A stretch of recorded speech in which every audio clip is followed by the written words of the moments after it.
Welcome to Let Me Fix This. Enjoy the video.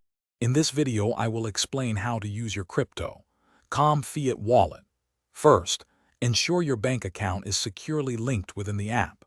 You'll need to complete identity verification to enable smooth and secure transactions. Then, select your preferred fiat currency, like USD or EUR, to set up your wallet for deposits and withdrawals. This initial setup is crucial for managing your funds effectively. Once your Fiat wallet is set up, depositing funds is straightforward. Navigate to the deposit section and choose your desired fiat currency. You'll be provided with specific bank transfer details, including an account and routing number. Copy these details carefully and use them to initiate a transfer from your external bank account. Funds typically arrive within 1 to 3 business days. Withdrawing funds from your crypto, Fiat Wallet is just as easy. Go to the Withdraw section within your Fiat Wallet.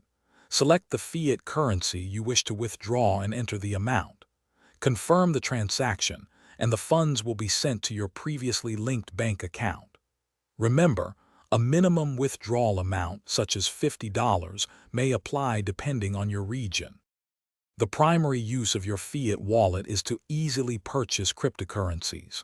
From the Crypto.com app home screen, tap the Buy option. Choose the cryptocurrency you wish to acquire, then select your Fiat wallet as the payment method. Review the transaction details, confirm your purchase, and the crypto will be added to your account. Thanks for watching. If you found this helpful, don't forget to like and subscribe.